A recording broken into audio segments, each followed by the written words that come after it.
Oh yeah. Oh yeah. I believe it. Oh no. It's like, where's my.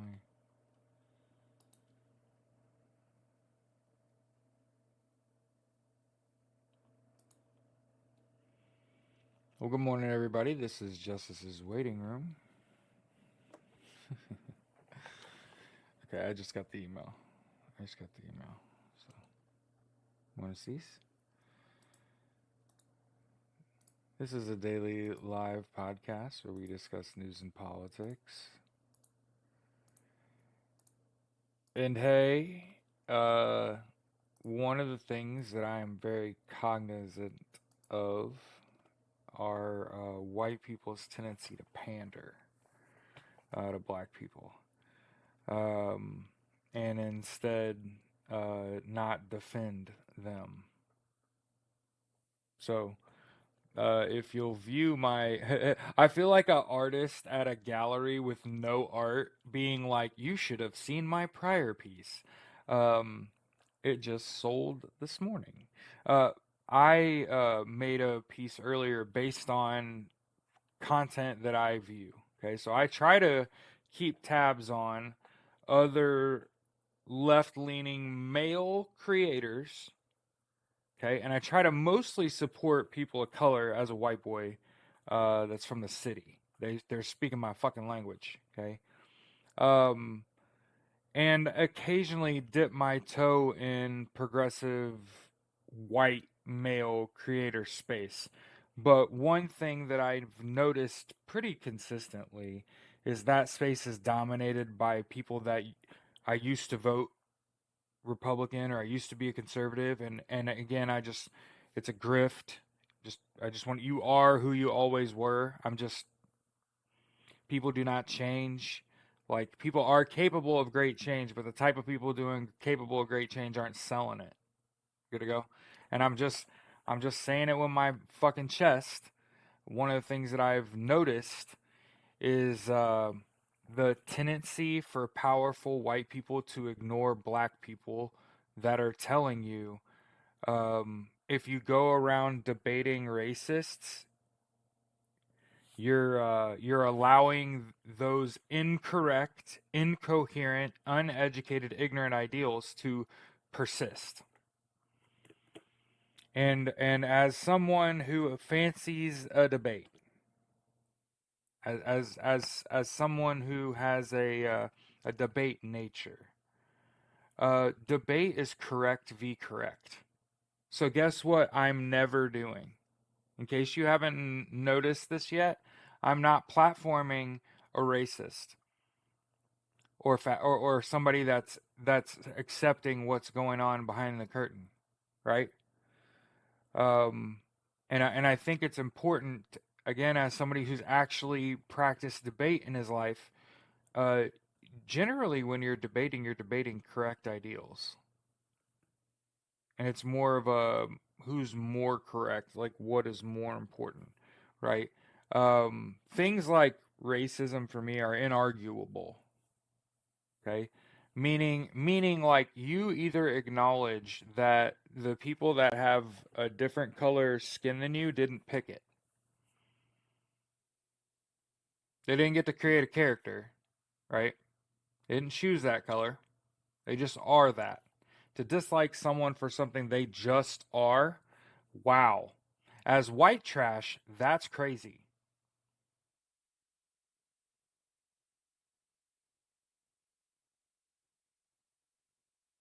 I just want to make sure I say that with my whole chest. To dislike someone based on their appearance, right?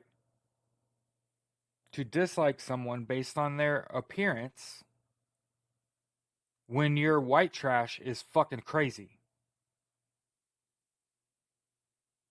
Judge not, let you be judged first. That type of shit. Yeah.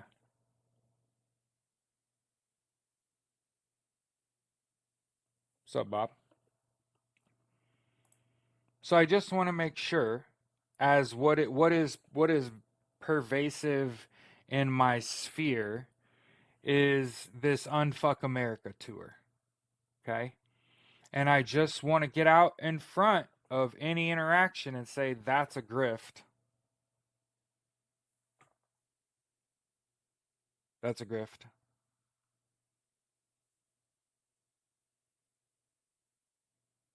And that, again, it sort of falls short of the nature, like it takes away credibility of the nature of debate when you're platforming racism and fascism and giving it credibility. Again, and as the piece of content I made says, what we learned studying uh, Project 2025 is that things like racism, white supremacy, Christian nationalism, these things uh, are part of Russian propaganda. Some, I Jamie, it's that exact attitude that is the exact problem. If I know somebody's a racist, you're probably never seeing me again. So I do. I very much care if someone's racist or not. Hmm. Yeah. Raise his hand. I care. What the fuck are we talking about? So, on your way out. Good morning, Cece, Debs, and Bob, Gabby.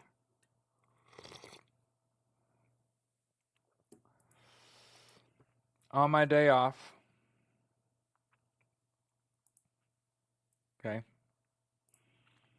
I don't know that you'll hear much out of me on the issue, because I'm sort of an anti-capitalist, so I'm more likely to laugh at the financial sector taking a fucking nosedive.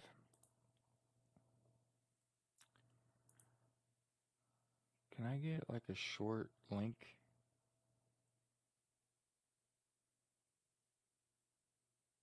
No? Is that just not happening? Share. Copy link. Thank you.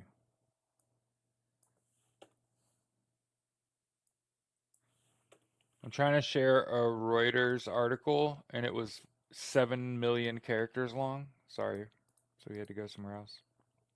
But yeah, here's the Moody's downgrading JP Morgan, Bank of America, and Wells Fargo after U.S. credit rating cut. Listen to me. I fucking hate saying I told you so. I fucking hate saying I told you so. But you got to get away from these banks. JP Morgan, Bank of America, and Wells Fargo. You got to get away from those banks. You got to get into a credit union. These banks just got downgraded.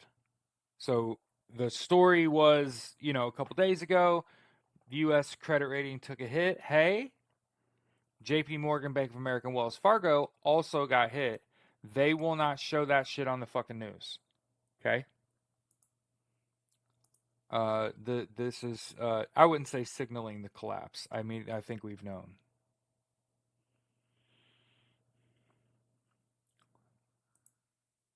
Okay. I think this is important and marks a potential for growth. Netflix has inked a deal to bring Sesame Street to its platform. Um, if it says like now includes Sesame Street, that's probably generally a good thing. Like if you have kids or you generally want to put something non-violent on television, uh, for I don't know, kids. And then remember how we've been talking about how it's not about results. It's just about shock and awe. Remember Raz Baraka, right? Who we watched with a camera on him, right? walk into an ICE facility, and then be arrested for breaking in. Be welcomed. Somebody unlocked the gate and opened it for him, and he walked in, and they got arrested for it. And people were like, "Ah, they're arresting government officials. Fascism's fucking here." They dropped charges. Okay, and yes, Rep. LaMonica McIver has been charged. So people say that's like a 50-50, but it's not how it actually works. Every case is individual. And again, being charged doesn't mean you're guilty. Certainly not. hmm and I would like to think the people that are motivated enough to become lawyers are going to take a lot of these cases very cheaply because it's just more important to be right and to protect people that should be protected. So as we are wont to do anytime we realize that we got any amount of people watching me, I got about 25 people watching me right now. Hey, make sure you're just controlling what you can control. Okay? 8 hours of sleep. You probably need to take a nap. Today is feeling like a nap day to me. It's thunder and lightning. And this morning, all the dogs wanted to go on a walk. You fucking assholes! So I had to take all them dogs outside in a fucking thunder and a lightning storm, and every time it thunder and lightning, them dogs like ah, and you're like, you don't like to go outside in the rain. What did you think was gonna happen? And they're looking at me like, Dad, I'm like, no shit, go in the house after you do your thing. Four. So I have 3 pit bulls and a German Shepherd.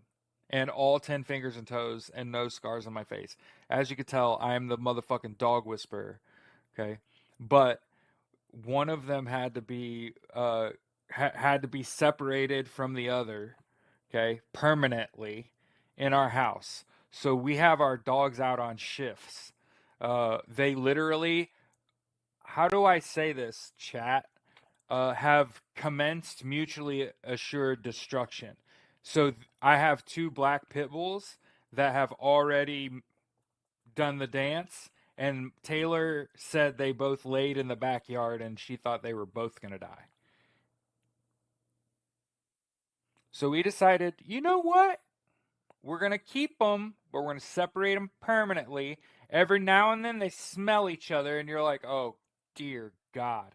Because you just don't understand. It's like having wild fucking animals in your house that for some reason don't eat me. Just or Taylor. And they really defend Taylor. You want to know like who's really safe in this house? If my wife are having a conversation at all, the dogs are surrounding her like I think he's going to kill her. And I'm like, we're totally like laughing and having a good time and you know what I mean? Like we are having a funny conversation and the dogs are like, Jared, talking with your hands shit.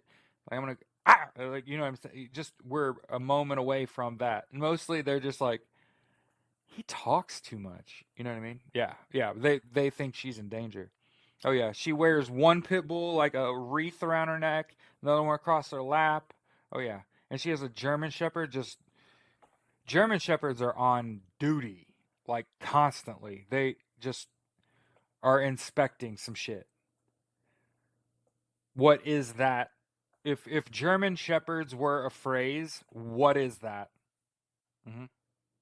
And for the record, if Pipples were a phrase, it would be like the sweetest fucking thing you've ever seen in your life, and then holy shit, it kills everything it touches. I'm just I'm just gonna talk very frankly about pit bulls. There's a reason I'm like Marine Corps, pit bulls, football coach. If you've never owned a pit bull, you can't speak on this. But there's a thing about a pit where it just doesn't know how to stop. It can't stop itself from killing. Them's just facts. If it comes into my backyard and it has a pulse, it no longer has a pulse. Like that's like I saw my pit bull take a bird out of the air and didn't eat it like killed it on the way down. And you're like, shut the fuck up, Edmund. You killed that bird. And there's a reason why we named the pit bull Edmund Kemper, like serial killer. Like the little bitty dog, the little Pam is the sweetest thing ever, but she is the same evil that Edmund Kemper the serial, like she's the same. If it has a pulse and it enters your backyard, it doesn't have a pulse. And so like rabbit, mouse, bird, like squirrels are on the menu. I'm hasn't happened yet. Squirrels are the thing about squirrels is I think if they weren't rabid, they could be pets because they have personality. They are toying with the dogs. Like they throw sticks and nuts at the dogs from up in a tree. And they do everything but laugh. Morning, S&M. She said Sheps scare me, not pits. We had a min pin. He was the devil's spawn. He told a pit what to do. Yeah, it's one thing I've noticed about pits. Pits. When I was on active duty in the Marine Corps Infantry, my platoon commander told us that we were all that men are pit bulls in a cage, and that your whole life you have like an opportunity to learn like a breadth of things, like how to defend yourself and protect yourself, and that largely you don't get to do those things, and so like mostly you're just like a pit bull in a cage, and I a lot of guys I served with had pit bulls, and if you ever watched they're the sweetest, most loyal fucking animal on the earth, but if it breathes and it ain't like tied to somebody, it's dead. And it's a sort of suddenness and a sort of violence that I try to get football players. Like when here's the thing about Michael Vick and dogfighting. I don't think people realize how popular that shit was for hundreds and hundreds and hundreds of years. And how even though it's fucking illegal and immoral and all that shit, if you've ever watched a pit bull, and the thing that you know in your mind that you must prevent at all cost is pit v pit violence. And I have brother and sister pit bull that fought like brother and sister that I've had my hands in their mouths when they were going at each other and had each other locked up. I had to get rid of a pit bull that I told the Humane Society this dog needs to be let go on a farm that's been taken over by like field mice or something. Something that you need eradicated. That's the tenacity and veracity which with the innate hunger with which a pit just has endless fucking boundless fucking energy for feeding itself. And if kids are exposed to that, athletes are exposed to that violent suddenness. Again, I'm not for the pit v pit because it has such violent potential, and so you could see I'm like the last person to approve of dogfighting. What I'm saying is, y'all don't realize how popular that kind of shit was.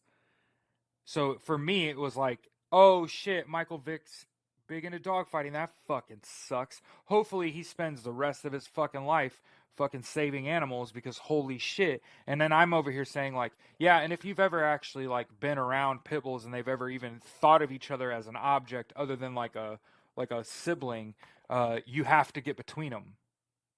They will kill each other. It is the harsh reality of just of owning animals is knowing like if my German and my pit were going at it, I know my German's smart enough to evade that pit bull. That pit's never getting my German on the ground. But those pit bulls, if they get into each other, they got this skin that is their hair's super short, their skin is super thin, they bleed easily. Like my pitties, they don't got scars on them. I don't let them fight. I'm getting in between them, pulling their mouths off each other. And like I said, I've gotten into a situation where I had a pit bull with its mouth on another pit bull's neck, and we couldn't get it to let go. So I am fully cognizant of the fucking potential and the awesome sort of again, what I would say, the energy that a pit bull has. Super goddamn loyal, but hair trigger temper and like doesn't know when to stop. Um, great fucking pet. Great fucking pet. Hmm. Yep. Super goddamn loyal. And fortunately for us, we have the small ones, the Staffordshire pits, that are what I would call half or three-quarter pitties. Fortunately, that don't have big ass mouths. I only got one of those. Not a Staffordshire. Staffies are bigger. I have one of those, and I think he's American Pit Staffy. And then the terriers is what we have, pit terriers. Mm.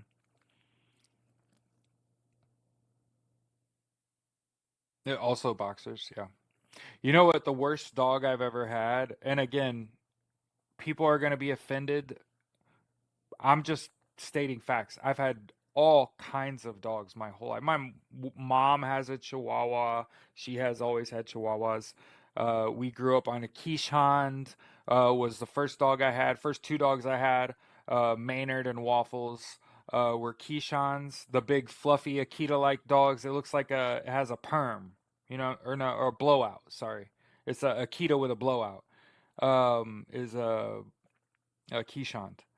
And then we had Keyshawn's, and then when we moved to Indiana, we had Golden, and then the worst dog we ever had was a Chow, was a Chow Chow. Just just a nasty fucking dog. Like one of them ones where you just can't keep it around. It's gonna either hurt another dog or it's gonna one of the things that chow chows do is they rip and tear their victim and they carry it the fuck around like a savage.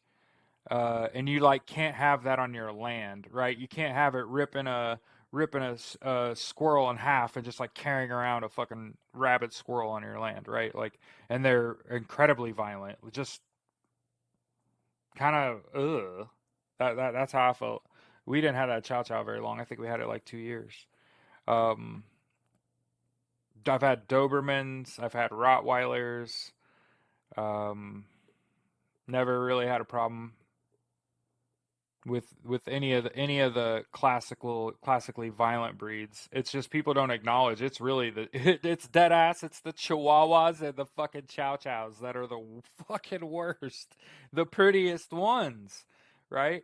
Like the little bitty cute Chihuahua, violent, like just really violent, and the Chow Chow, the real puffy brown, soft eyes dog, right? Like everybody loves. Don't get it twisted. You can always train it and make it do whatever you want, but on a general spectrum, just the behavior pattern, whew, chow chows, chow chows and pit bulls, or chow chows and chihuahuas.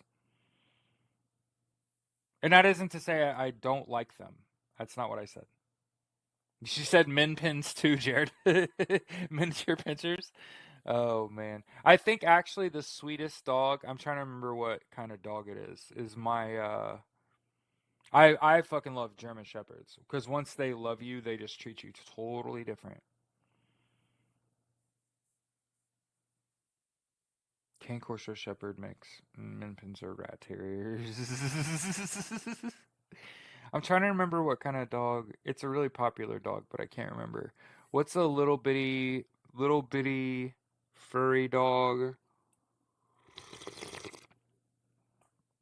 He looks like a hot dog with short legs, but he's furry. I'm trying to remember what kind of dog those are.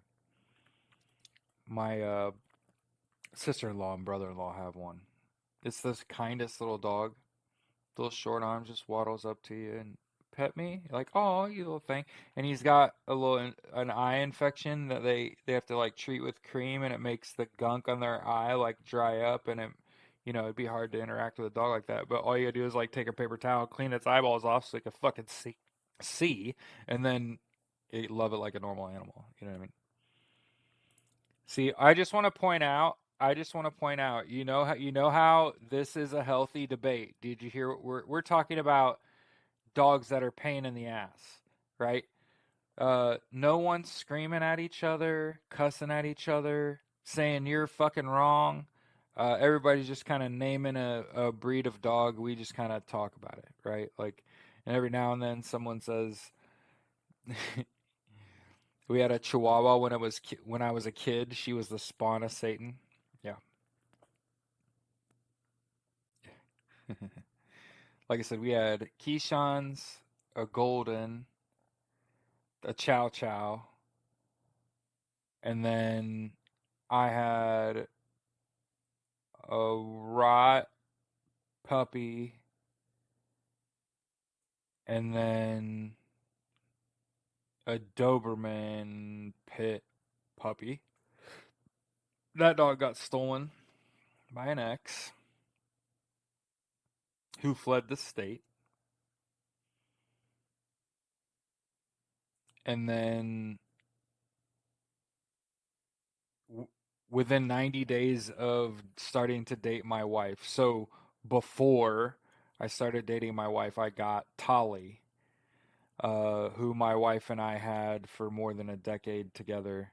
I got the dog on Valentine's Day, I think. If I remember correctly, I was like single. Um, I went to the I went to the Humane Society because they were full up. And they're basically like giving animals away. And if I and again, this isn't as somebody who like rescued animals, so don't think of that. Just think of like I was lonely.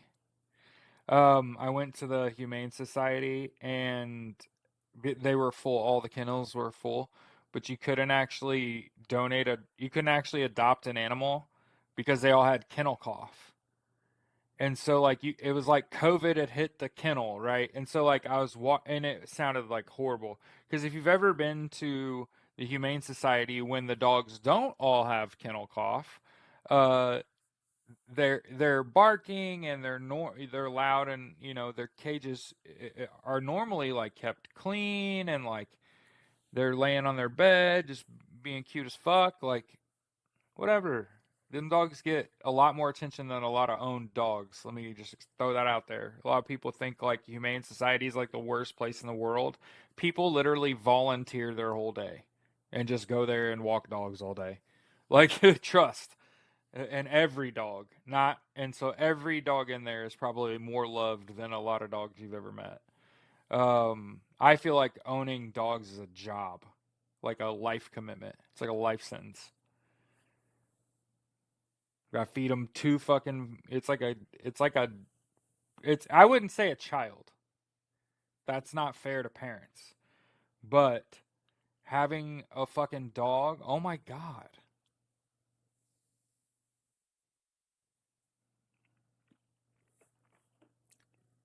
you can't take them anywhere.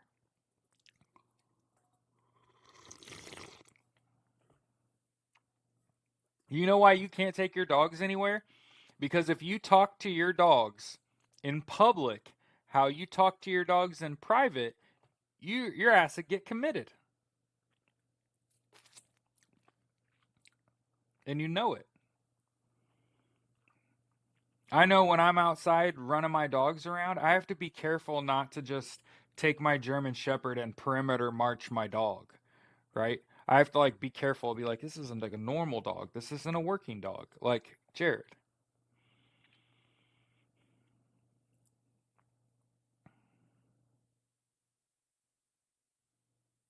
just gotta let you gotta let a German be a German, man. They're super playful, but they're also like very very keen to training. Like they want that shit. German Shepherd's probably best on a leash ever. She like cares. I feel like she cares. You know what I'm saying? She would hold the leash if I asked her to.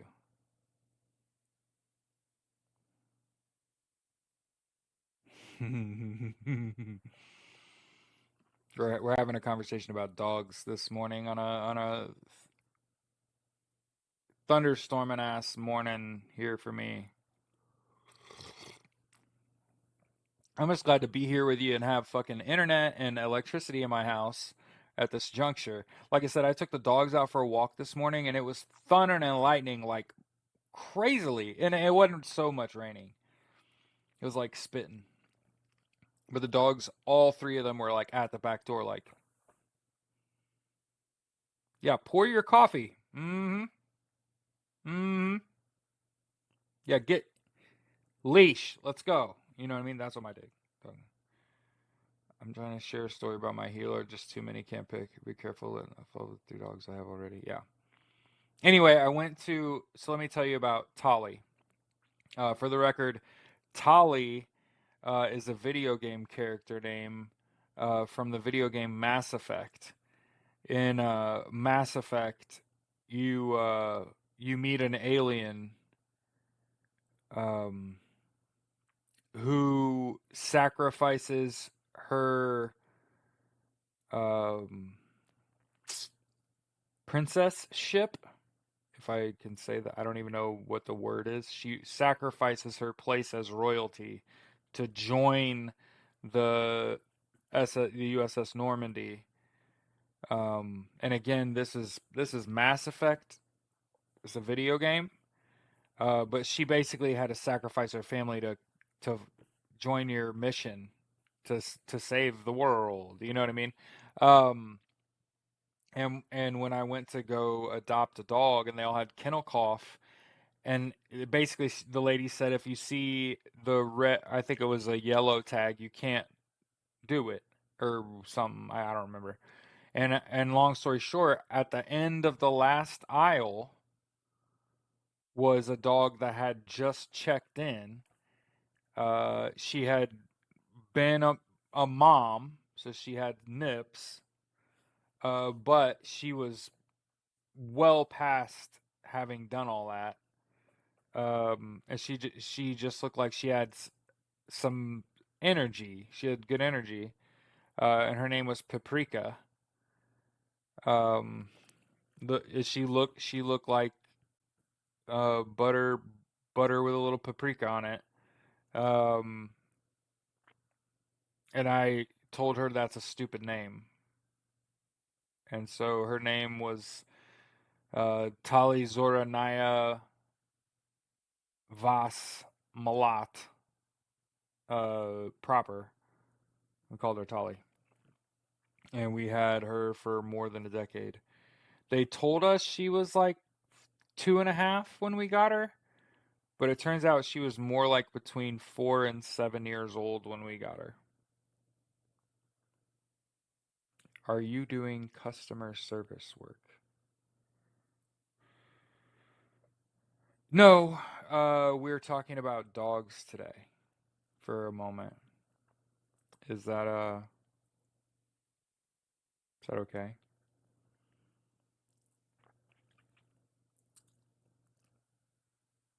I think it's better than platforming racists and fascists, Morgan. What do you say? I think it's a better use of our time. Anyway, so as we are wont, a lot of people are joining the resistance, right? Every single day, I think another person wakes up and says, I don't think I'm down with this regime. And they're going to come across our content and they're going to watch the show, right?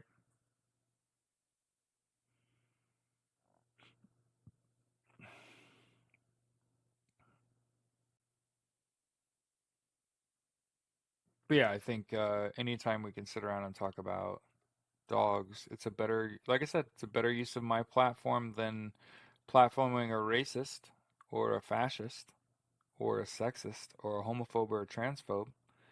And if you personally label yourself as all of those things,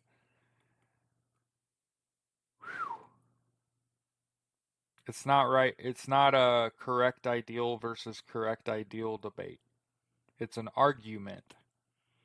An argument is right versus wrong. So all of you people supporting the Unfuck America tour, they're not debating Charlie Kirk.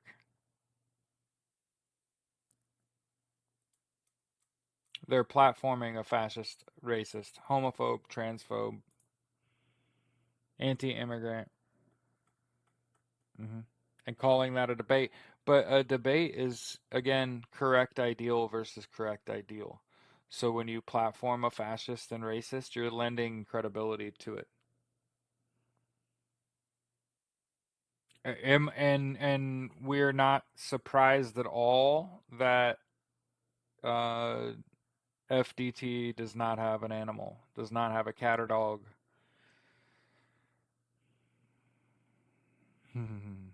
Oh, and I want to make sure we say on the show as well as we, hey Danielle, as well as we've done in our content. I want to make sure to continue to point at Elon Musk as he tries to back away from all of this. As he's replaced as the head of Doge, he's still calling for investigations, still trying to shut down and have them gain access to. I want to point out that the bill, I hate to be the bearer of bad news, but that bill that went to the House Rules Committee does not have a 200, $300 billion cut to Medicaid. It has a $686 billion cut to Medicaid, which is like three-quarters of that budget. And I'm just out here trying to tell y'all, you better get really familiar with filial law. When all these small clinics and hospitals and doctors' offices to medium hospitals with not that many beds are going to lose federal funding when Medicaid funding gets cut, when this budget gets passed. If not in the short term, in the it doesn't take that long to kill a whole bunch of people term. So I just want to make sure that I come out here and I'm using my platform correctly and saying, hey, they're voting at 1 o'clock in the fucking morning because they can't dare to look you in the eye in the sunlight. They will turn to glass. So yeah, doing the shit in the middle. Fish are awesome. Hey, you know what's crazy? I could say this as somebody who's taking care of someone's fish. You want to talk about a relationship, communication, and personality? Fucking fish. Whole bunch of that shit. Motherfucking fish will jump out of the bowl or the tank. They get so excited to see you because obviously you take away the hunt from anything and it will endear itself to you. I don't know if y'all have figured that the fuck out yet. If you just hand a monkey a fucking banana, guess what? He won't kill you and throat fuck your corpse. You know what I mean? Like, people are so baffled that like fish have a personality. Yeah, because otherwise they gotta fucking hunt for food, idiot. And you just made that super simple. And every time something that looks like you walk toward it, all of a sudden food appears. Guess what? It's gonna like you. But fish are like, I would even argue fish are amorous. Which again, I've frequently not felt love from a cat, if I may.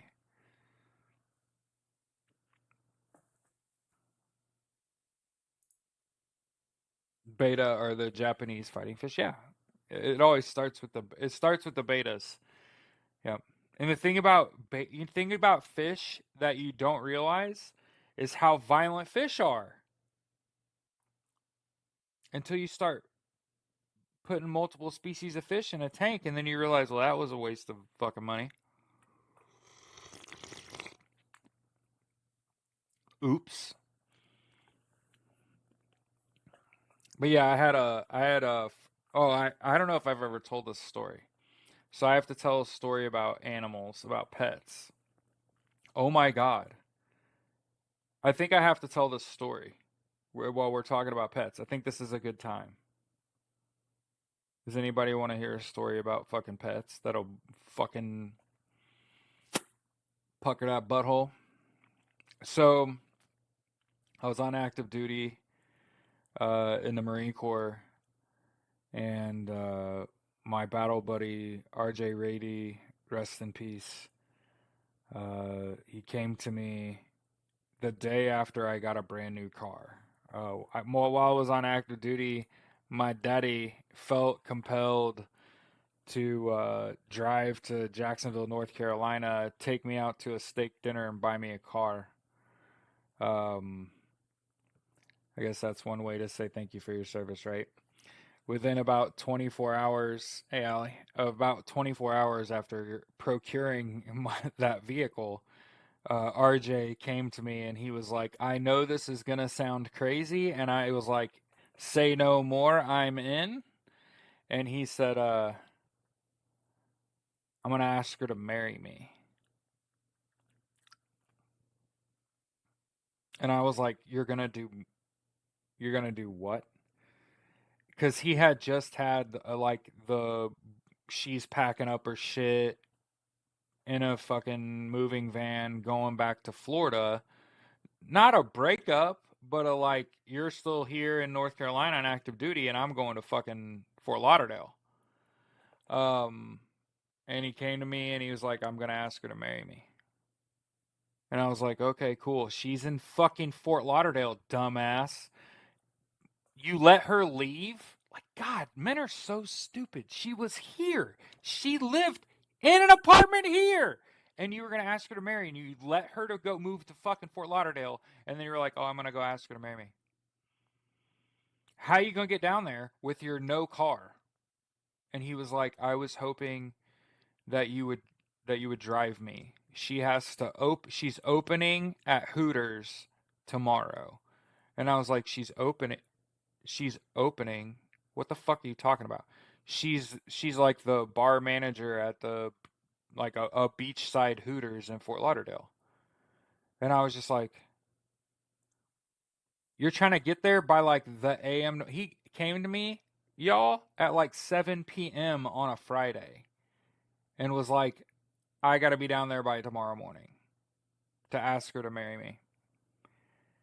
So, as a kid who grew up in the Fast and Furious generation, I absolutely slutted my Scion TC like it was Fast and Furious and got us, without getting a ticket, by the way, from Jacksonville, North Carolina to Fort Lauderdale before sunrise.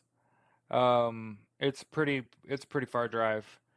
Um, we got there, showered, and proposed before the bar opened the next day. And for my this is just a funny story to tell, man. Now, as a married man, I'm gonna leave out a lot of details. Just understand life was moving real fast. Um, RJ's wife Paola, who I'm still connected to, uh, she said, "I'm gonna get you laid," and you wouldn't believe this, but I was just like, "Hey, you can lead a man to water." Like, we're at a Hooters. She's the GM. Oh, I'm gonna try to get you laid. Like I'm not at a place where there's a bunch of pretty girls, right?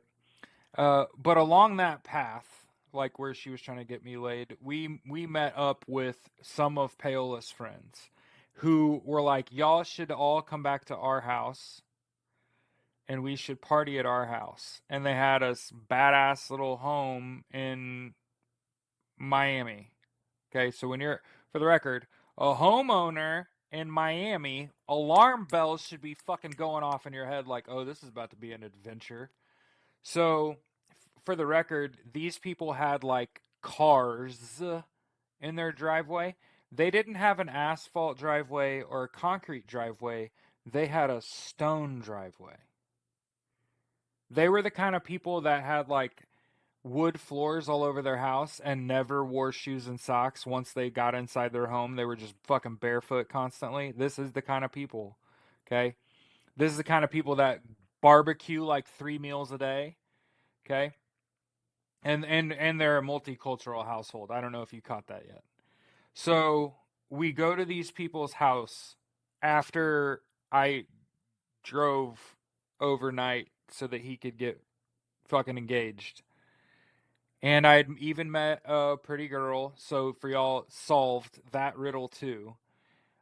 We go to these people's house, and we're partying after dark. And for the record, bunch of people showed up.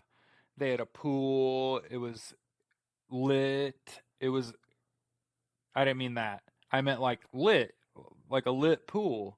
Not, I mean, it was also lit, but you get what I'm saying. I'm not trying to be cool when I say that.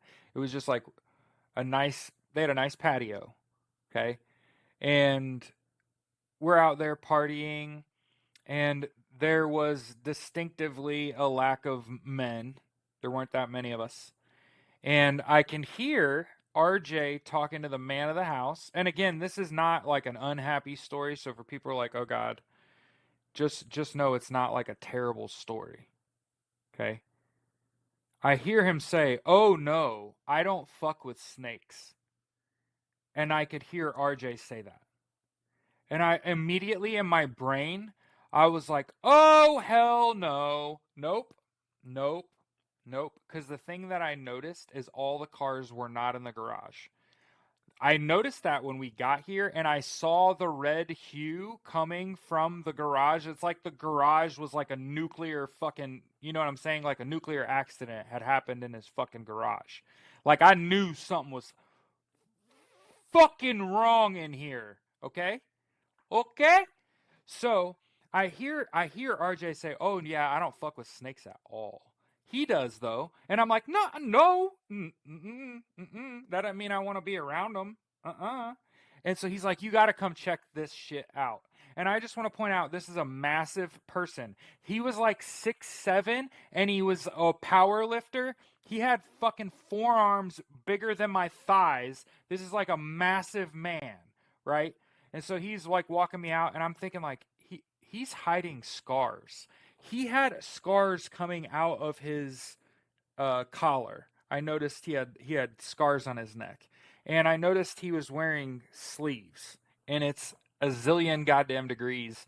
We're in fucking Miami, so I hope I'm constructing the fucking story here so you realize as I'm walking to the garage, I'm like, oh, this is how we die. Like, nope. And I'm like, don't open that door, dog. Like, you don't need to do that. And he's just like, yeah, you got to see this. It's like a crown jewel. You'll never see shit like this in your life. And I'm like, oh, great. Oh my God. You talk about like butthole puckered, like nothing can go right here. This motherfucker, before I could even get in the garage, he shut the door behind me and got a goddamn snake out of the cage. And he's standing there with like a 15-foot long fucking pearl white boa constrictor that has no markings on it whatsoever. And I'm just looking at it like, it's gonna fucking eat me. And he's like, nah, it actually doesn't eat meat. And you're like, what? And he's like, it's vegan. And this thing's fucking head is like this goddamn big, and it's like right in front of my face, looking me in the eyes. I'm like, nah, it's whole. It can just fucking dislocate its jaw and just fucking swallow me whole. You know what I'm saying? That's how big this fucking thing is. And he's like, nah, it likes sugar cane. And you're like, shut the fuck up. And he's like, let me put him back up. And so I watched him go to put it back up, and he kind of like put the tail in, and the snake's like playing with him, open its mouth, against the cage, and you're like, you mean there's more of them? And he's like, oh yeah, it's time to feed. What? What are you talking about? And it's about that time where I'm like, I look to the right, and there's just like an entire wall of fucking snakes and glass fucking enclosures. That was just the one inside the door. And the reason that he picked it up is the reason we went out there is because an alarm went off that snake had gotten out of the cage. It figured out how to open the door. So the whole reason we went out there was so he could grab it and be nice to it and shit and put it back and lock it back up and pretend like, it didn't fucking throw off the party happening on my patio. And so for the record, this is his job. This is what he does for a living. I don't know what it's called. So I'm not going to make anything up. But basically what he did was he took injured snakes and rehabilitated them. And frequently the people that had snakes as pets that got sick, when you like go to get them fixed and shit and it costs a bunch of money, they never come and get their snake and they don't pay. So what he ended up doing was just he would go to them and take their enclosure and bring it and built it into his shit and take their snake and put it in an enclosure and try to nurse it and sell them. Abso-fucking-lutely sell them. Sell them shits and get them out of your garage, dog. But he's feeding them, and of course, like I'm trying not to have a full blown panic attack and like lay in the corner, like just let me know when it's over, right? And so like he's like feeding them, and some of them get certain size rodents. Some of them get, you know what I mean? Some of them get like a frozen mouse. Some of them get a frozen rat. Some of them get like something a little fucking bigger than that. Some of them won't eat it if it doesn't have a heartbeat, and you're just like, son of a bitch. And anyway, so as I'm watching him do all this shit, and he's like, hold this. He like handed me the rake, you know, the thing that you hold the snake with. And I'm just standing there, and he's like, don't worry if it turns around on you. And so when it does, and it's like crawling up your arm and shit, and you're like, I'm gonna die, I'm gonna die, and he's like, it can feel your energy. Oh, is the energy it's feeling that I'm hoping I turn into an I electrocute the shit out of it? You know what I'm saying? Like, oh yeah, I didn't say I was unhappy with the situation. It was a life experience. I went through it. I got through it. We fed all this 27 fucking snakes, right? And again, the entire reason we went out to the garage is because there was an alarm that went off because the albino got out. Okay? So keep in mind, I didn't think any of those were poisonous or a danger to me at all. And then we left, and as we were walking in the house, he tripped over the hose. He tripped over the hose, and when he was wearing flip-flops, and he tripped over the hose, and when he went to like dive roll, his like Under Armour, his long sleeve Under Armour got wet from like the splash coming off the end of the hose when he fell on it. And so he immediately gets up, and instinctively, I think he took that shirt off right in front of me. And I'm telling you, have you ever seen like the overhead shot of like the path of a tornado? And it looks like just God took his fingernail and just drew across a map. Like, yeah, he had scars from wrist to shoulder blade, all around his fucking rib cage, all around it, punctures, wounds, scars all over him. Like this man grew up in the barrio, right? And you're like, what in the Sam fuck is wrong with your from torso to hip, including your arms? And he goes, oh, let me show you this video. So we go in his house and we go to his computer. He has a whole room that's just the security cameras. In all of the enclosures, he can literally like see in there, see the temperature, the CO2 levels, like make sure that all these rare animals in his garage are comfortable. Okay? And so he's like, you gotta not be scared when I show you this video. Because you held the rake and you held two of them. And I'm like, two of what? And so he just pulls up this video on his computer, and you can totally tell that one night he went in there to feed him and he'd had a little bit to drink because he missed the light switch a couple times. And so you could tell that he went in there one night a little tipsy and missed the light switch on the way in. And so he's just standing in red light, and he's looking around, and he's realized one of the enclosures is open, one of the snakes is out, and he's like looking around. He doesn't know where the snake is, and like a fucking predator, that shit came down from the ceiling and attacked him. And he tried to get it like off his face, and it latched onto his fucking arm and just started wrapping up an arm. And so as he's like fighting this fucking snake, and as he's peeling the fucking face of a snake off his fucking arm, another one crashes through the fucking glass and it gets the other fucking arm, and I'm watching him fight off two 12-foot plus fucking pythons that got out of their enclosures and fucking attacked him, and he fights them the fuck off with a I'm sorry, words. What is that called? made him unconscious, zapped them with a taser. Yeah, that's how he survived. And so, for the record, as he's like recovering from like bleeding all down his arms, by the way, and he's just like bleeding out in his garage. Guess who came out there and just put the snakes up? His wife, his little Indian wife, came out there and was like, da da da, like, get back in the fucking cage. Like, she picks these fucking tased ass snakes up, unwraps them from her husband, wraps up his fucking wounds, calls 911. Yeah, he survived that shit.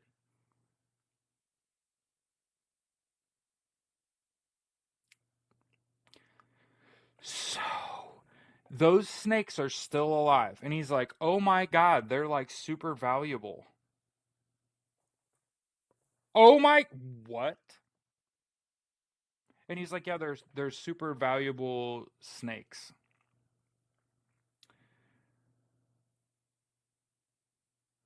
You have children. He had little kids. Aren't you fucking worried? And he's like, yeah, scared to death.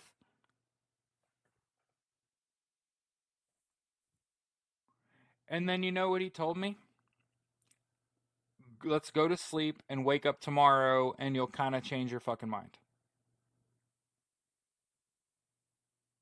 What the fuck are you talking about? I'm gonna change my mind on this situation based on that fucking video? Hell no! Burn that shit down. What are we talking about? Call somebody, dog. The next day, this truck pulls up and it was like a collector, like somebody who would, I don't know, spend American motherfucking dollars on these snakes and bought 2 fucking snakes from that dude for like $75,000 in cash. So, again, I don't know if you've ever seen $75,000 in cash.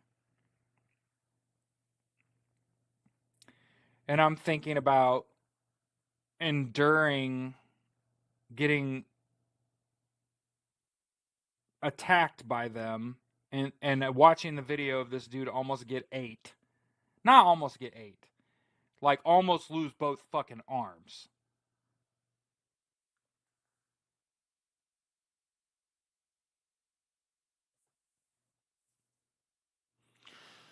And I'm like, how often does that happen? And he's like, well, I'm gonna have to get more. I'm gonna have to get more snakes to replace the ones I sold. But the 2 that he sold, he said, a couple times a week.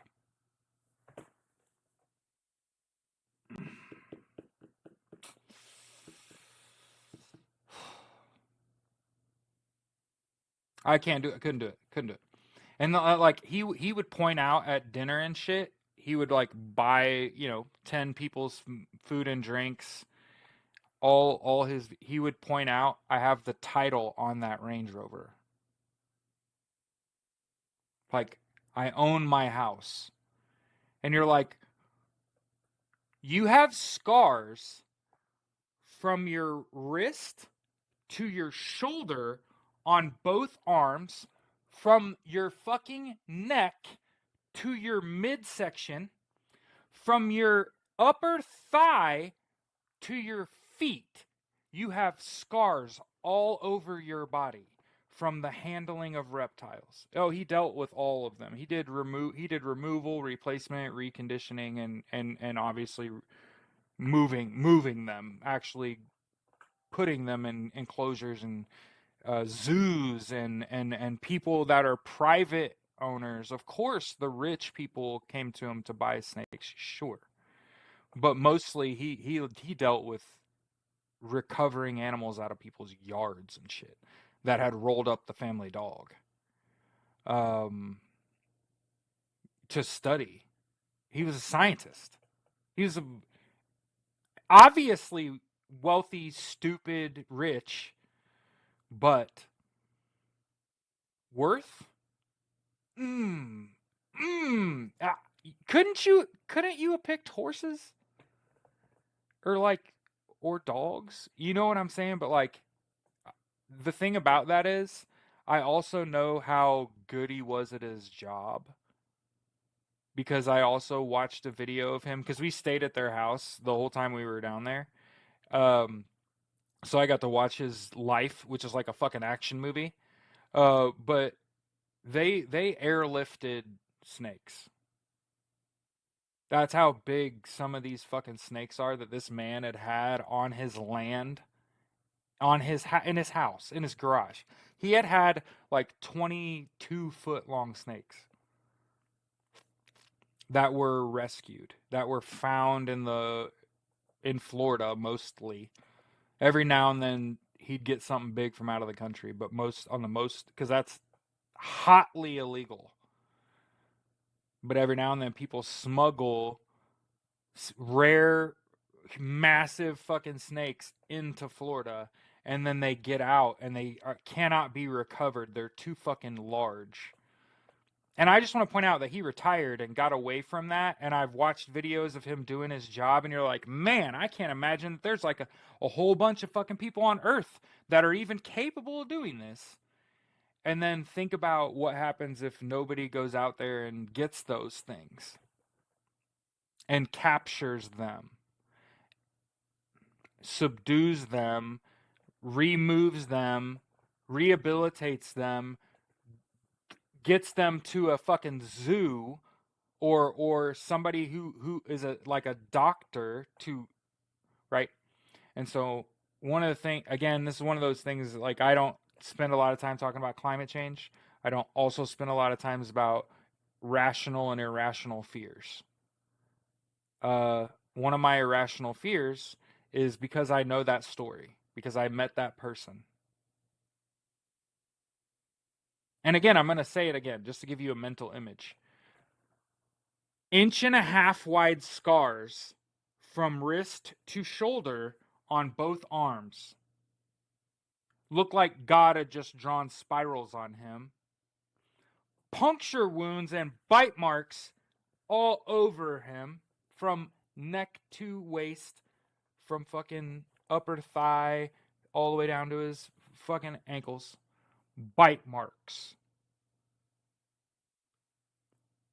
Meaning he'd like survived a bunch of shit. He retired. He got out of the game. You talk about irrational fears? I wonder how many illegal. You would talk about illegal aliens. How about the massive fucking snakes that get imported to all these fucking crazy people in Florida that escape and aren't recovered and are just like living out on the wild, reproducing actually. Mm-hmm. Everybody's worried about sharks, snakes. Mm-hmm. Yep. And if you've watched, apparently, if you've watched any documentaries at all, also killer whales and not sharks, by the way. But yeah, of course it was Florida. You better fucking believe it. Miami Gardens, they don't call it the Gardens for nothing.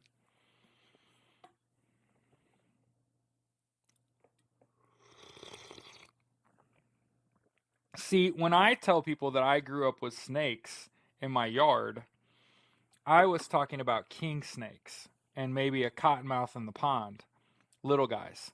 Not massive snakes that it takes two people to hold.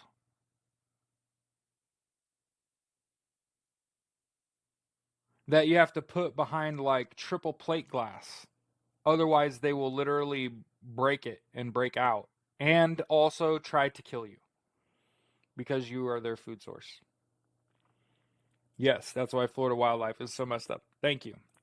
I know what I'm talking about. Somebody who wrangled snakes retired. Somebody that was like very good.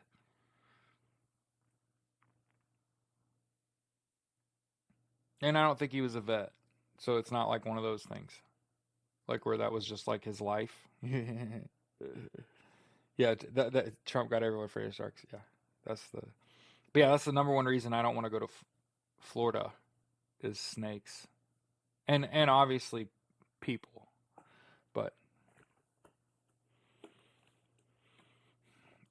anyway,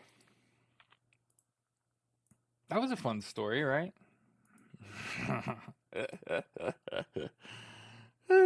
You gonna have some nightmares tonight, huh? uh,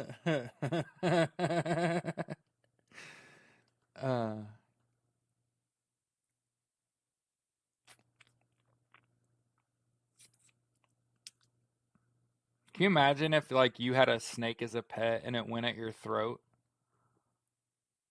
Fucking no. Florida's one hell of a show. Oh my god. Oh my god. You know what's hilarious? You know what's hilarious? I always thought when I was a little kid, cause my family went to Florida for spring break and stuff. Went to Destin and all that. Whatever. I'm much more of a Miami, Fort Myers, Fort Lauderdale kind of guy. Key West kind of guy. Um I always thought I would meet my wife on spring break. Right? Cuz you always go see like pretty girls in a bathing suit, right? You're a young kid, you have no fucking clue. Most people on vacation ain't looking for romance, son. Um and which is funny, right? I always thought I was going to meet my wife on spring break, right? And then as an adult, to go back to some of these places, to go to like the 21 and over places, you can't help but have the same feeling like, oh, I'm gonna meet my wife at the club, at the club. And then as somebody who is a bartender, who's more, and because I'm a big fucking guy, I'm more likely to get asked by the staff if I'm interested in working today. Uh, or eventually the place will get hype enough that I'll be like, you need somebody to help behind the bar, and they're like, oh my god, can you bartend? And I'm like, yes. Um, you go into these places, and one of the things that was really unfortunate is when you get a little older, you develop a discerning eye where you go into a place and you're like, nope, don't trust it. And a lot of it had to do with the lighting. So I just want to point out, like, it was innocent when I was a little kid, right? Oh, I'm gonna meet my wife on spring break, when I was like 10, 11, 12 years old.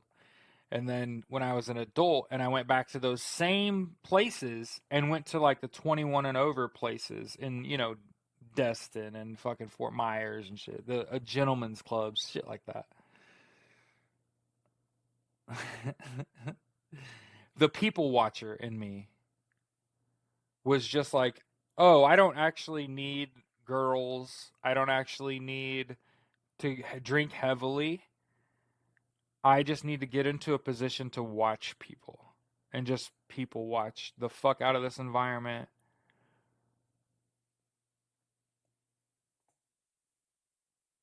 Oh, the fish have been messed up in Florida because of the ecosystem's been disrupted. Yeah, I kind of had a thought. The thing about those big snakes that people want as pets that are likely to like escape and shit. Uh, only people in Florida are crazy enough to do that shit. Hmm. In the rest of the country, you have neighbors and your neighbors have kids and shit, and you're like invested in their lives a little. And a 30-foot fucking snake that'll eat a toddler, not great in a subdivision. You know what I mean? But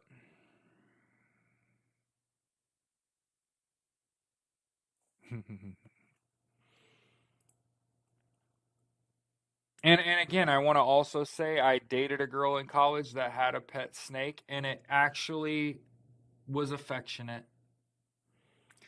And I hate fucking saying it. She had a 6 foot long um boa. Hmm. And it was actually an affectionate animal. Hmm. Alligators. You have to be fucking crazy to have an alligator as a pet. But yeah, snakes and gators in Florida give me grave concern. And that's just like and that is not an irrational fear. It is a knowledge of people. Thank you, Janice and Rhino, for reminding me, Taser. But it really is a fucking circus, yeah.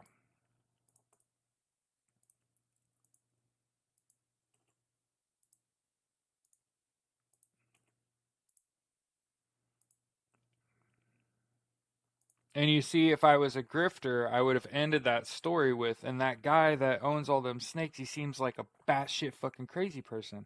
Wouldn't you believe that's Matt Gates? Um, he's really a Republican. He should donate to my, uh, oh shit, what's it called? Patreon now. Yeah, snakes. Yeah. Mm-hmm. No, befriending wild gators. So, hey, there's a lot of people getting fed up with the nonsense, right? The shit that's going on.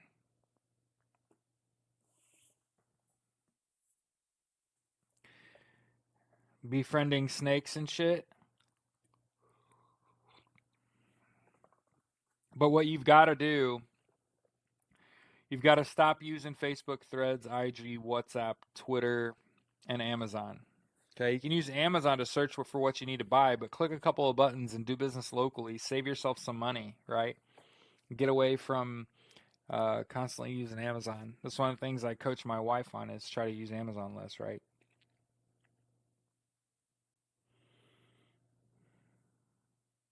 And then ultimately, I posted a link to Protest Finder USA R50501.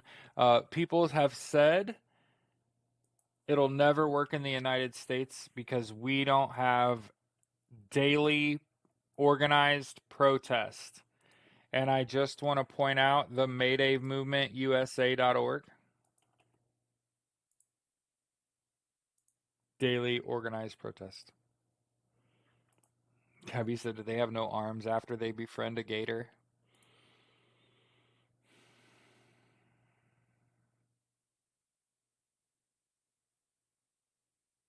I'm not about to have a pet that saw me as food. You know what I mean?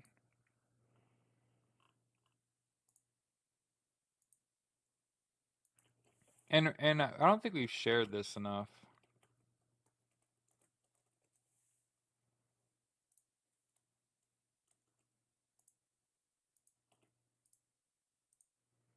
5050.1 is another site for nationwide organized protest.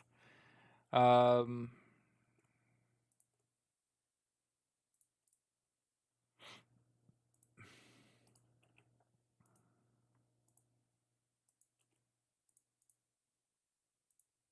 the U.S. closes the Office of Palestinian Affairs, dedicated channel to Washington. Just want to make sure we're using our platform to say, hey, free Palestine. Um, Benjamin Netanyahu and the IDF are conducting a genocide in Gaza. Israel is a rogue nation state. Donald Trump is complicit in genocide.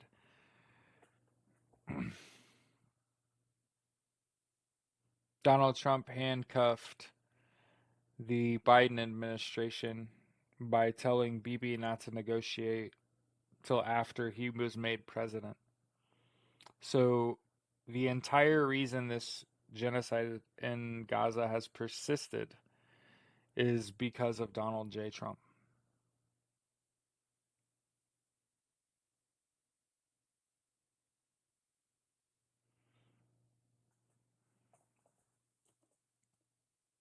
Which it shouldn't be particularly divisive to say, right? And also worth using your platform to say things like, hey, Russia illegally invaded Ukraine, Slava Ukraine. And again, as a Marine Corps infantry veteran, somebody who's my father served in the Navy, the best of us that lived have gone and fought for Ukraine, in my eyes.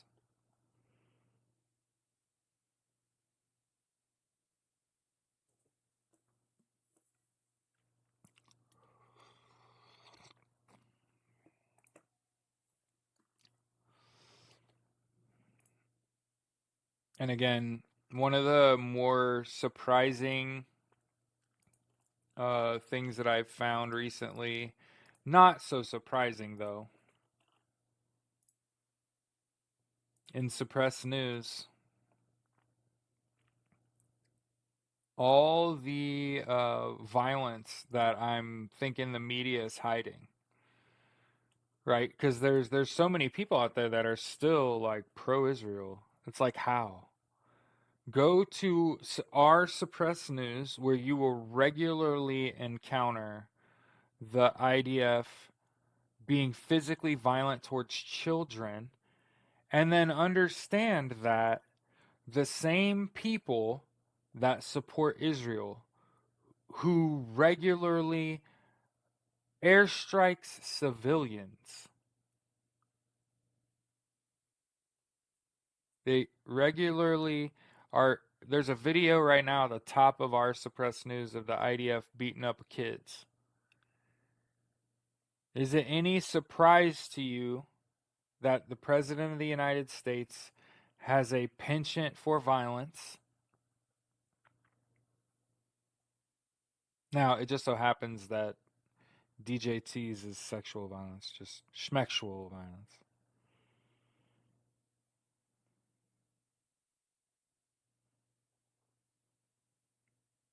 Straight out of the TikTok shop. TikTok shop, TikTok shop. Ha ha ha ha.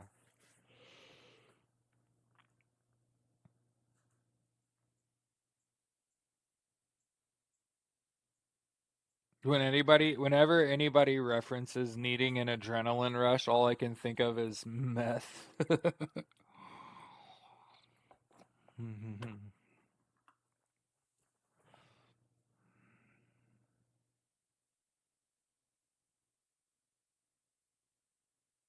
Anyone notice a pattern with tariffs? They lower the tariff costs if they make plans with the regime and agree to use Starlink and build a Trump hotel. Right. Right.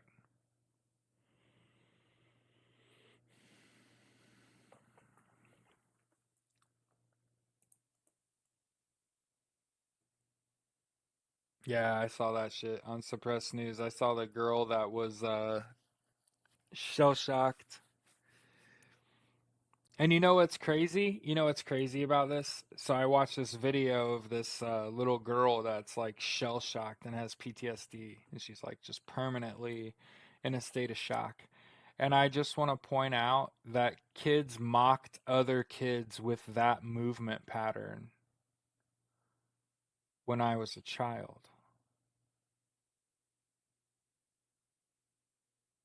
Think about it. When they were emulating somebody that was like mentally handicapped, how did they behave? Just like that child that's shell shocked. That that stuff.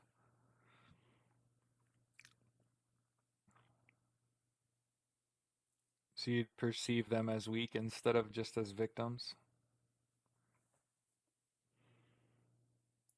Did you see? Oh, Trump gave the DOJ agreed to give Ashley Babbitt 5 million.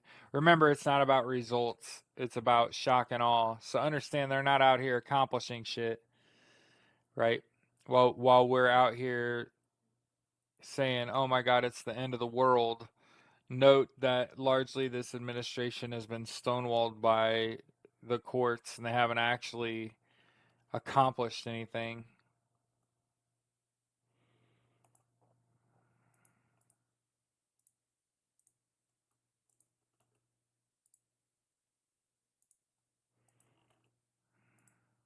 Like, you know what the best part about Donald Trump giving $5 million to that woman's family is that she's not alive to spend it. That's the best part about all that. I think traitors get what traitors get. The best part about that situation is that she's not alive to spend it.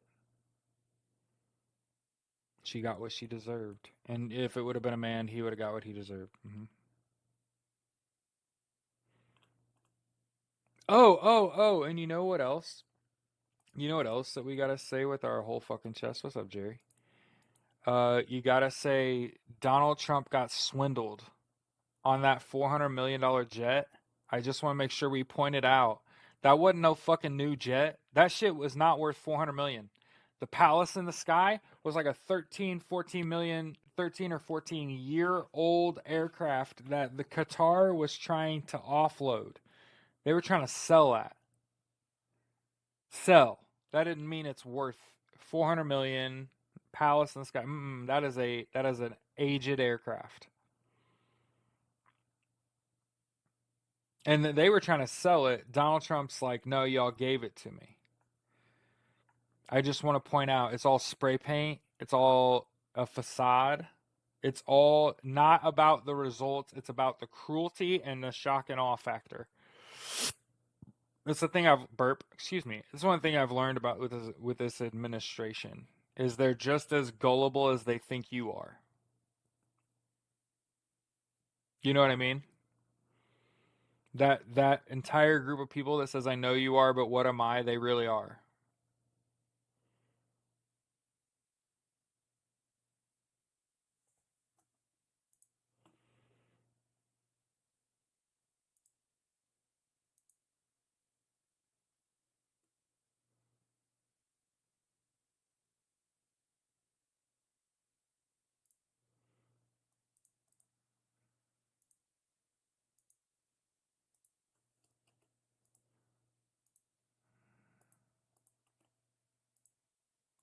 Here's interesting. Nippon Steel to invest $4 billion for U.S. steel mill.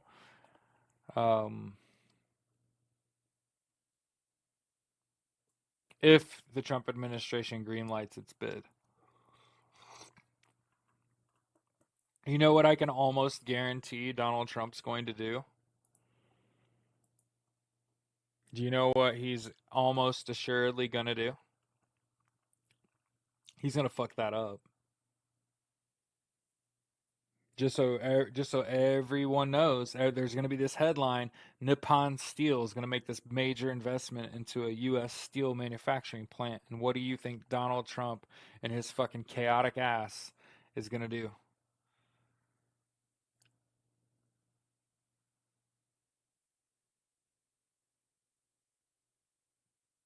Hey, Cece, I'm going to tell you this thing that I've learned about the two people that you don't fuck with. Okay? Okay? The first person, if I've learned anything in my life, if there's one person that you don't cross, it's fucking Taylor Swift. Okay? You can do a lot of goddamn things in life. You can do a lot of goddamn things in life. But if the Swifties decide that it ain't gonna fucking happen for you, it's not gonna fucking happen for you. Okay? I was gonna say Oprah and Taylor Swift. Okay? Oprah and Taylor Swift. I don't think Kamala's got the money power. You dig? That's the only reason I said Oprah and Taylor Swift is I don't think Kamala's got nearly the money. They're for the money power.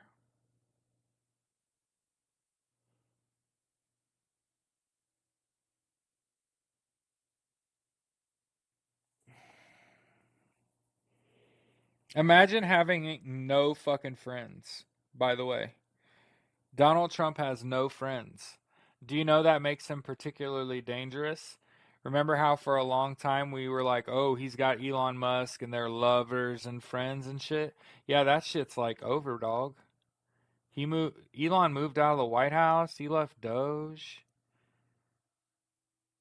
It's because Donald Trump has no choice but to blame anyone but himself. And it's getting down to the point where he's losing all his fucking cabinet members, so he's going to have to turn on Elon eventually, so Elon's got to distance himself before that goes off. Because again, if this budget gets passed with $686 billion cut out of Medicaid, they better not be together.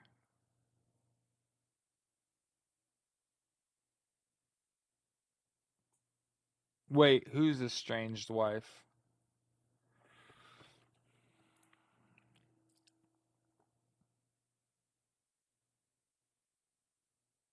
Yeah, no, Ange, I saw it. The bait and switch on the budget bill. Yeah, I watched all the shit they added to it. Again, it's got to get through a rules committee. Again, here's the thing. Those people that Here's the problem with Donald Trump firing all these people. Where do you think they go? The Civil Rights Division at the Department of Justice is all leaving. Where do you think they're going to go? They're just going to go to the ACLU.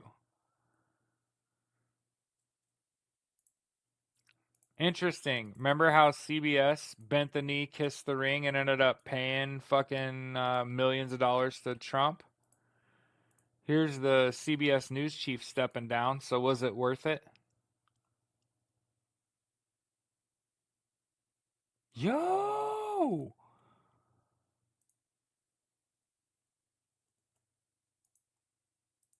I only know what Angkor Wat is because of Civilization, the video game.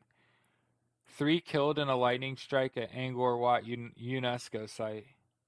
Yo, that's crazy.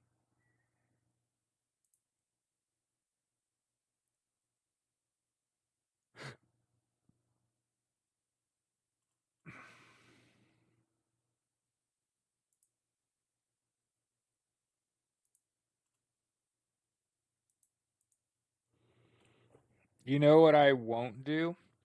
I will not be forced to watch an ad before I watch your content. If you BS ain't paying him money. Yeah, here's your calendar, by the way, for the month of May. We're about halfway through. Today's what? Is today the 20th? Veterans Defending Democracy on Saturday, Free Palestine on Sunday, the 25th. Day before Memorial Day is the Free Palestine protest. Here's a calendar.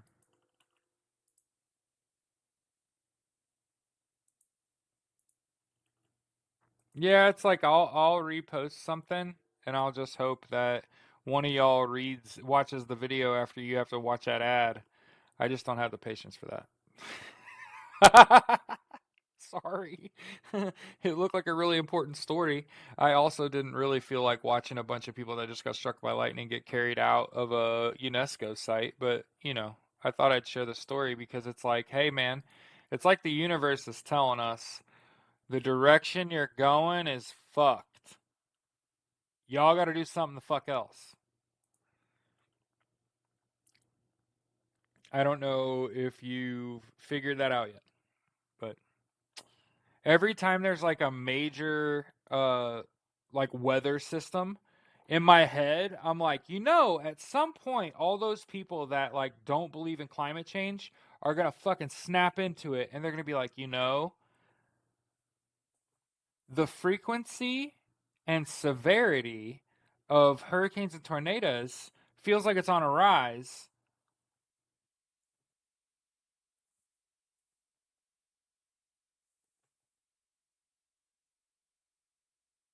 And I just want to point out, like, massive tornadoes muerted a bunch of fucking people in the last week in the United States. And we're still before hurricane season.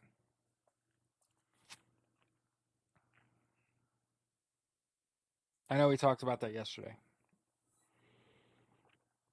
We should be protesting climate change.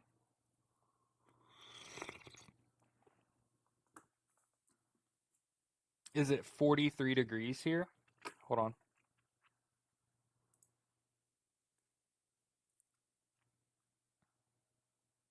52, rain stopping in an hour is what my weather says. Yeah, that's the one thing I noticed about Chicagoland. It gets too cold for me. London, Kentucky. Yep. Let me look this up because my family's from Hazard and not Hazard County. Google Maps. I've long since figured.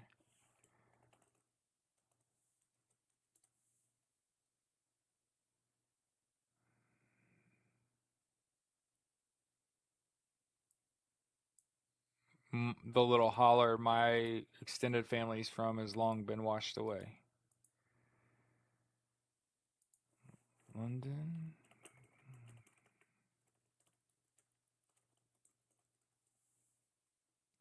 Oh yeah, they're an hour apart. So Hazard, Kentucky is 1 hour east.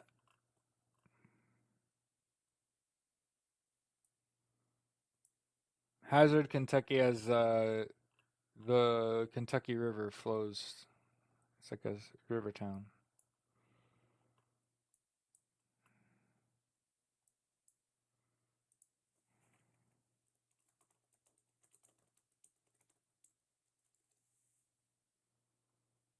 And my family used to go down to Buckhorn Lake.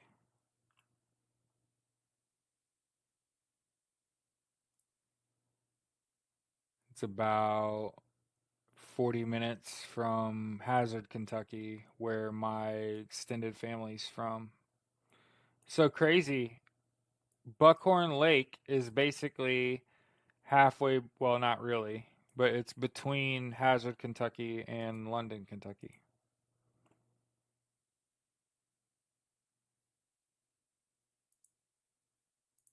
Dukes of Hazard couldn't resist. Hell yeah. Isn't that crazy though? Like my family's actually from Hazard, Kentucky. Not the county, the town. You didn't know that that existed. That's how small of a town that is. Uh-huh.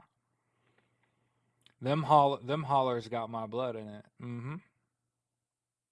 My great grandpa fought in World War II. He's buried atop one of them hills. Mm-hmm.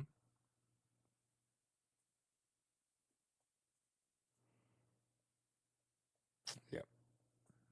Hey, there's a reason I'm here every morning sharing the news, talking about what's going on, saying, hey, tornadoes and hurricanes are getting more dangerous and frequent. And as somebody who doesn't watch mainstream media and tends to focus on storms, right? Weather patterns that are going to be bad. I try to use my platform. It's look. I grew up. One of the movies that I kind of grew up on was Twister. I talk about Top Gun a lot, but I grew up on Twister. I grew up coming home from spring break and getting trapped by tornadoes. I've laid face down in a ditch. I've had to pull off the road because of tornadoes. Um, Fortunately, it's always missed us. My wife and I joke every time there's a fucking storm. We just we just happen to miss it this time. Just happen to miss us this time.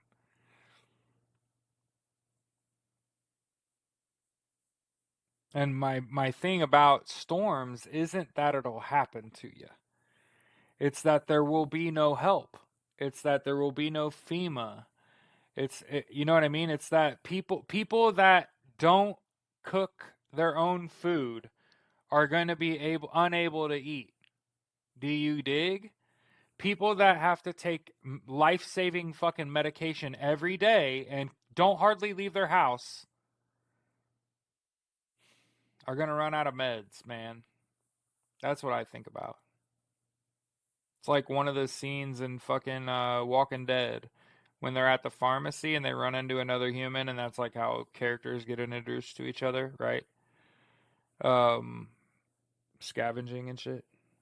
Hurricane season begins 6/1, yes. And don't be surprised if it gets here a little early, you know? But yeah, if I may direct your attention to another YouTuber, actually, Ryan Hall. I think he's from Kentucky. Has a little bit of a twang. He's a white boy, but he's into storms. He's like a self-trained meteorologist. He might just be a professional meteorologist, and I could just be an asshole. But what he does is correct. He's not live all day, every day. It's not a grift. He really does invest into communities that are harmed by these storms. They do have storm chasers that are on site when storms hit, delivering life saving medical care, directing.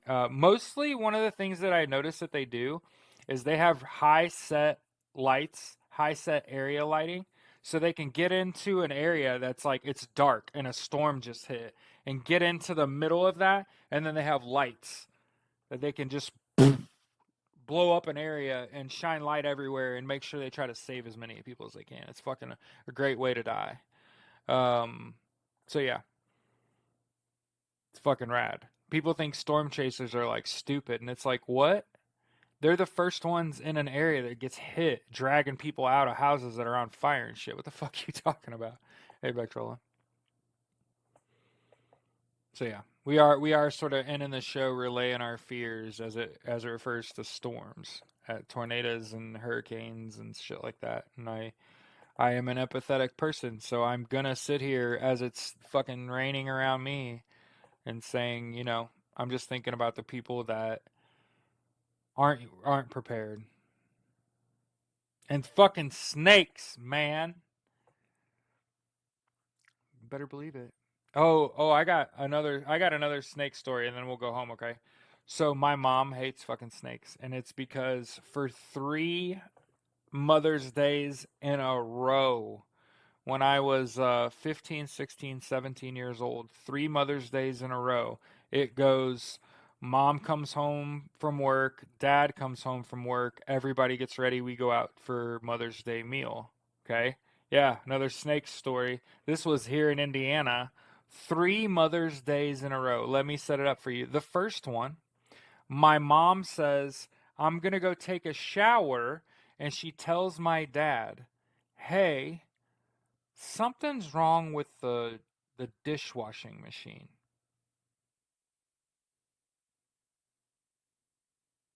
And I know you're thinking snakes. Dishwashing machine. Yeah. So what I learned was that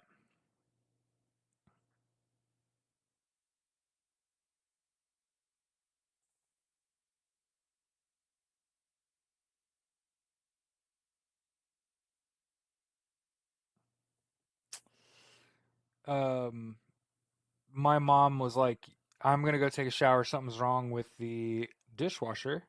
And so my dad like pulls the dishwasher out, like the whole unit out, and a fucking snake had crawled up through a small opening in the floor to wrap itself around something that gets warm under in your, I think it's the metal casing in your um, dishwashing machine. And so we had to take that, you know, 6 foot fucking king snake and try to get it out of the house before my mom caught wind of it. And she came down here, she's drying her hair with her towel, and she walks around the corner as my dad and I are like taking a snake outside. So freaked the fuck out. Had to get the fuck out and go have dinner somewhere. Go throw the snake in the yard or something. Okay, snakes are the worst, especially ones with 2 legs. Snakes are the worst, especially the GOP. So that was the first one, was the washing machine.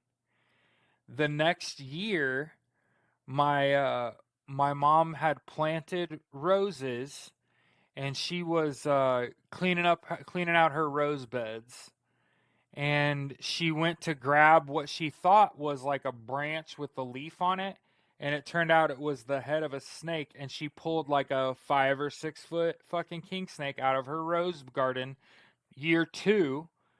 um and she didn't flip out. She's like holding the snake by its head, and she's like, you need to, this is 2 years in a row, y'all gotta start doing something, because they're like attacking the house, you know what I mean? And she's like got the snake by the neck, just yanking him around. And I'm like, can you throw him in the pond, please?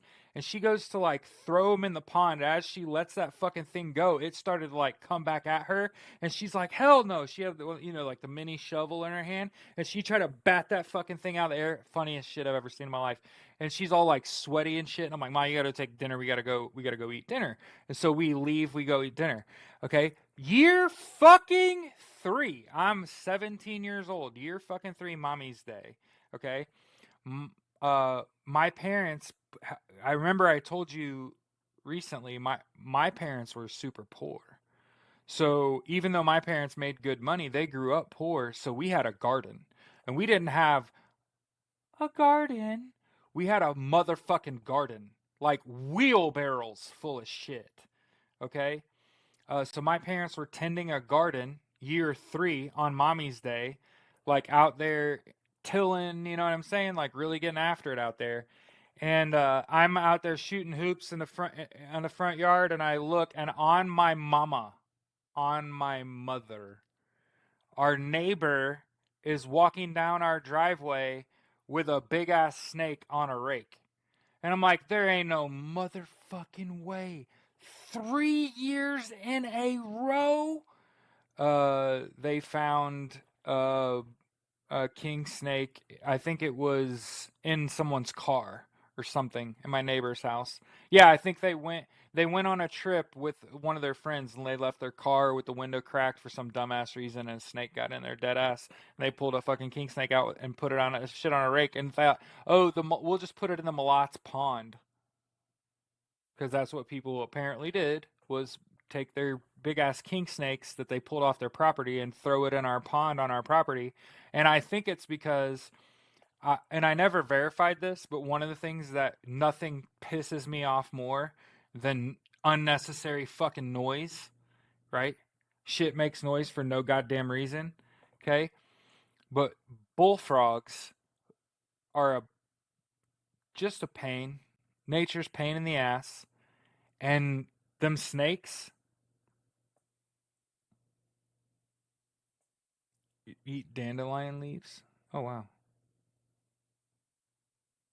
Fort Leonard Wood 03. What up, Peach? But yeah, so 3 mommy's days in a row, snakes in the grass, when I was a little kid.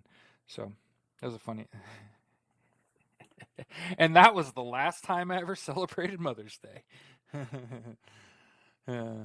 Anyway, hey, I appreciate you. Yeah, bullfrogs are loud. My neighbors put the snakes in our pond to probably because they could hear. I'm guessing because you could hear fucking bullfrogs. And why? What you think about? I'm trying to eliminate that goddamn noise.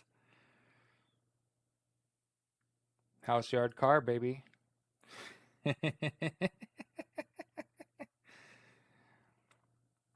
Mm-hmm. In the house, in the washing machine, Dad pulled that thing out. I swear to God, that thing crawled out, and you were like, "There's no way!" And like you're trying to figure out as a child, you're like, "How?" And then you just do a little bit of research, and it's like, "Oh, snakes will get under your house. They'll live under your house.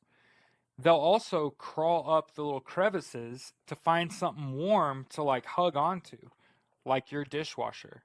Especially if you live out in the fucking boonies. Oh yeah, I have no reservations about that. And then one in the against the back of the house in the rose garden. Absolutely. hmm And then the neighbor brought one down the next year. 3 mommy's days in a row. Yep.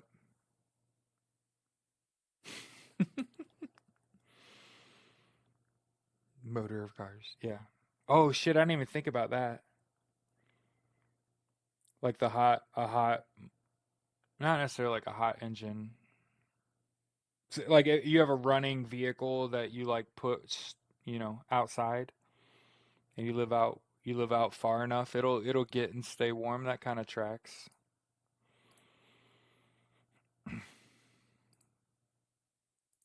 And again, I don't have personally a negative experience with snakes, just so everybody knows. Oh, are you kidding me? I think the 3rd year might have been what broke her as a person. Haya. Haya asking the important questions. Wait, did she see that snake?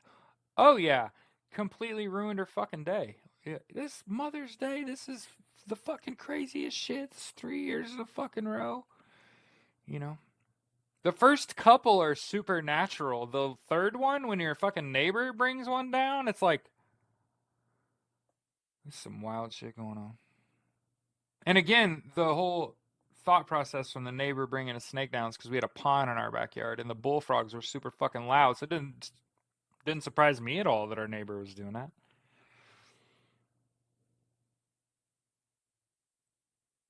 It was kind of part of living at the end of the road, and you got a pond in your yard, and you can hear like all goddamn day and night. Yeah, except when it was super hot, and then you'd hear the cicadas all fucking day. And again, I just want to point out it wasn't this hot when I was a kid. Just throwing that out there.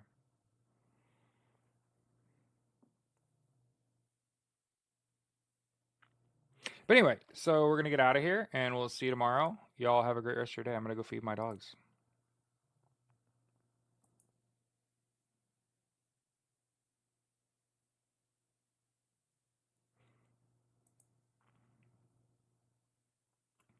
I don't know if you're actually excited about that.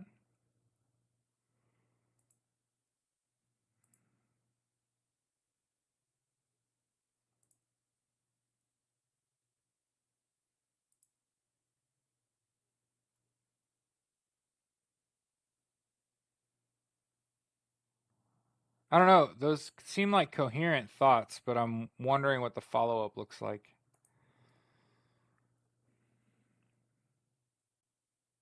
Handling snakes, the two legged ones. Pop, you're too funny. Oh, man. Anyway, I gotta go feed the animals. Y'all have a great day.